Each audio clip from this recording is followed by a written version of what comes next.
आज तक आपने सुना होगा कि इब्लीस हमेशा इंसान को इबादत से गुमराह करने की कोशिश करता है, मगर आज की यह कहानी इतनी अजीब है कि इसे सुनकर आप हैरत में पड़ जाएंगे। एक शख्स अंधेरी रात में नमाज अदा करने के लिए अपने घर से निकला। रास्ता बहुत अंधेरा था और चलते हुए उसे ठोकर लग गई। वह मुंह के बल गिर पड़ा और कीचड़ से लथपथ हो गया। गंदे कपड़े देखकर वह वापस घर लौटा, लिबास बदला और फिर से मस्जिद की ओर रवाना हुआ। अभी कुछ ही कदम चला था कि उसे दोबारा ठोकर लगी और वह फिर गिर पड़ा, मगर उसकी हिम्मत कम न हुई। वह फिर घर लौटा, कपड़े बदले और एक बार फिर मस्जिद की ओर बढ़ा।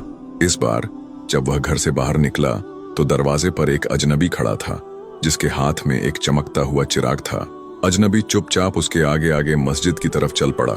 चिराग की रोशनी में इस बार रास्ता साफ नजर आ रहा था और वह बिना किसी मुश्किल के मस्जिद पहुंच गया। मस्जिद के दरवाजे पर वह अजनबी ठहर गया और नमाजी अंदर चला गया। नमाज अदा करने के बाद जब वह बाहर निकला तो देखा कि वह अजनबी अभी भी खड़ा था, मानो उसे घर छोड़ने आया हो। नमाजी को अजनबी पर शक हुआ और उसने उससे पूछा, आप कौन हैं? अजनबी ने जवाब दिया, मैं इब्लीस हूं। यह सुनकर नमाजी हैरान रह गया और बोला, शैतान मुझे मस्जिद तक कैसे छोड़ने आया? तेरा काम तो लोगों को गुमराह करना है। इब्लीस हंसते हुए बोला, जब पहली बार तू गिरा तो अल्लाह ने तेरे सारे गुनाह माफ कर दिए। जब दूसरी बार गिरा तो अल्लाह ने तेरे पूरे खानदान को बख्श दिया।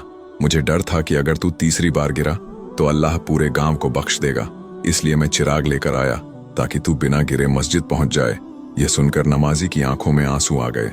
उसने सजदे में गिरकर अल्लाह का शुक्र अदा किया कि उसकी मेहनत और नियत को अल्लाह ने कबूल कर लिया।